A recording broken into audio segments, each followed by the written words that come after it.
welcome to our Western Sydney Leadership Dialogue. This week, in the spirit of International Women's Day, which I believe should be every day, I'm speaking with Leonie Nahhas, a member of our Generation West Committee, and we're going to be talking about women in Western Sydney and our experiences. Leonie, did you want to introduce yourself?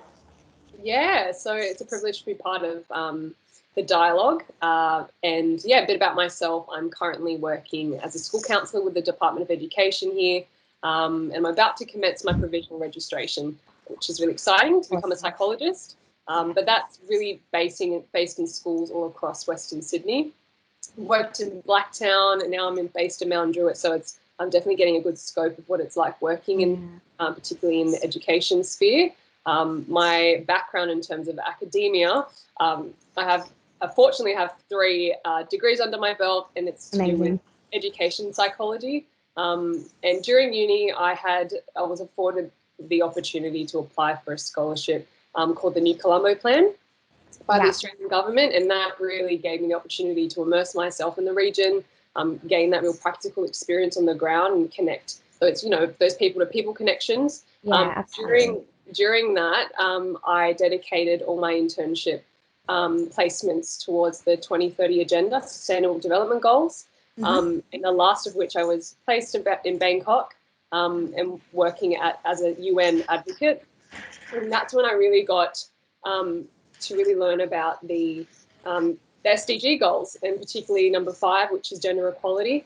And that was really good first-hand insight, I think, on a global kind of level, but then to bring it back locally and to see where that's all placed in Western Sydney has been really, really interesting. Yeah, and to see that at a ground level and where the change is needed at the very, from the top, but to see it coming down as well would be really, really amazing as well. Yeah. So my first question for us to discuss today, Leonie, is what do you think particularly about Western Sydney has helped shape you as a woman in Western Sydney and your professional and personal development? So Western Sydney is definitely a culturally and linguistically diverse region. And my own cultural backgrounds, my parents migrated from the Middle East, and I was born here. But because of growing up in that diverse environment, I had exposure. And that exposure really widened my lens of how I saw the world, and to really appreciate cultures and what each person brought, or each family brought to the community.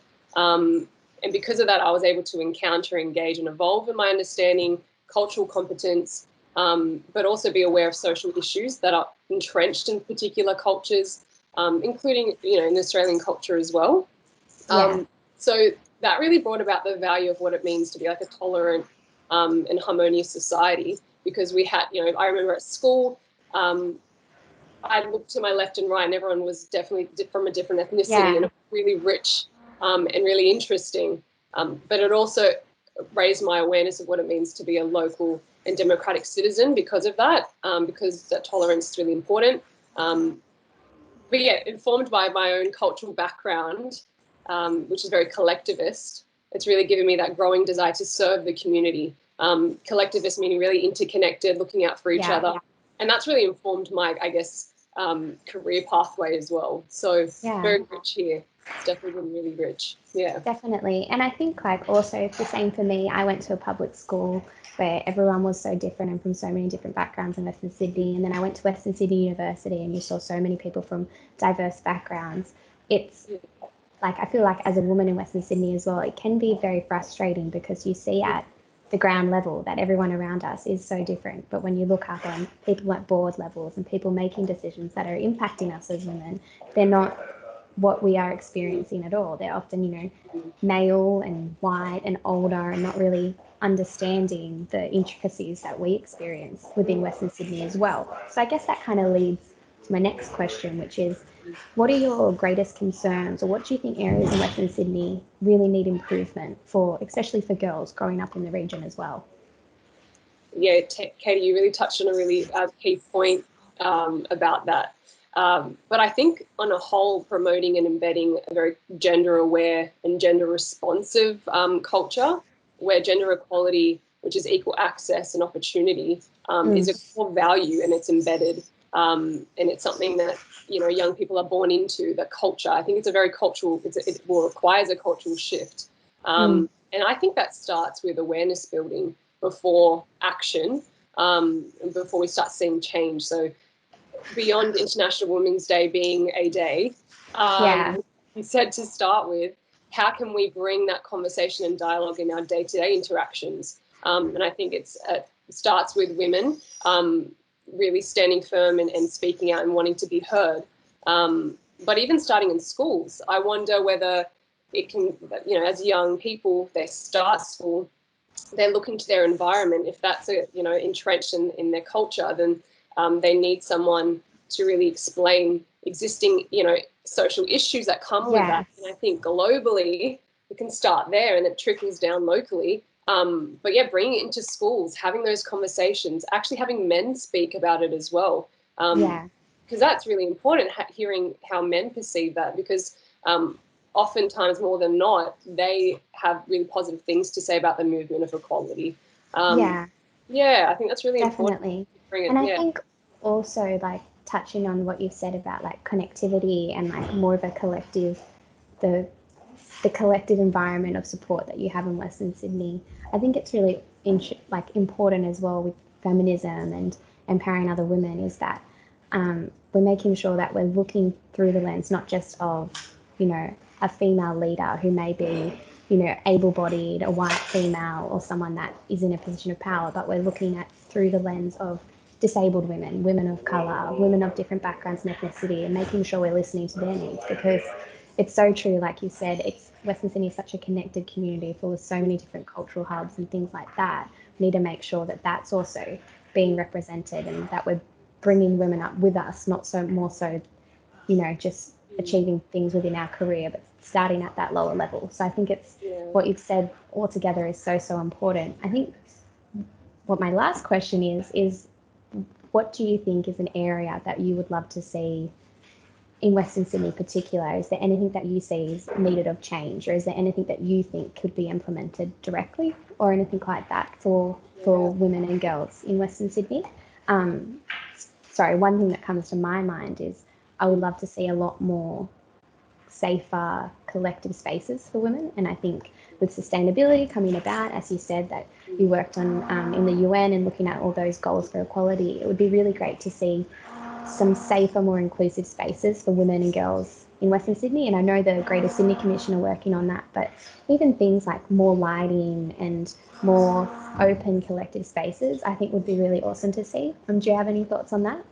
Yeah, that's a fantastic idea. Even just bringing women together, empowering each other, sharing our stories. I think storytelling is really key. And like you pointed to before, like the representation from the diversity within women. We're not all the same. And equality can be misunderstood. It's equity we were talking about, but equality within, there's so much diversity within women. I think sharing our stories is really powerful. Something I've noticed and observed from working in probably one of the most disadvantaged places for socioeconomic areas in Sydney is the disempowerment that women have, and especially young girls that I see in schools. It's just that lack of awareness of their rights. And because of that, this intergenerational pattern continues. That includes gender-based violence, domestic violence, lack of inclusion and participation in sort of leadership and policy decision-making. And existing discrimination just continues. And it's really it's heartbreaking actually to see young girls. Like it's almost a self-fulfilling prophecy that, oh, my parents did that. They've always done that. And so I'll be staying here. But I think there's also a power in wanting to remain in your community. So I'm not far off that area. I live close by, and I'm remaining here because I want to give back. And I grew up, and that's that sense of giving back and paying it forward. But also, I do believe in empowered women. So that's, I think, a good movement. Absolutely. Definitely. I think completely agree with that. And empowering women to empower themselves is something that I think the Dialogue, Gen West, and ourselves are so all about, which is really, really great to hear. And I think there's so much negativity that often comes with the word Western Sydney in terms of highest rates of domestic violence and things like that. But to promote, these more open spaces and to promote this connectivity and the diversity, it will help those girls feel more comfortable and come forward more and be prouder with who they are and themselves as women. And I'm really excited to see that. So Leonie, in terms of your professional career and development, what challenges or concerns do you have for women and those around you as well? I think to answer that question, I was scrolling on social media as we all do, and I came across this really great post that captures what I really want to speak to on this one. But it says, the women who come across as too aggressive, quote, can continue to be assertive, and women who come across too bossy can continue leading.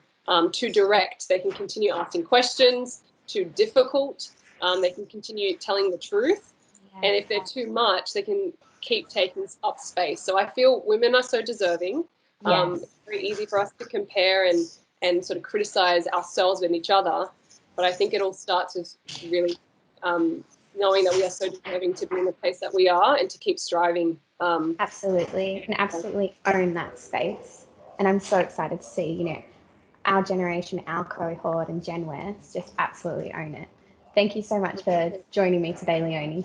Thank you so much.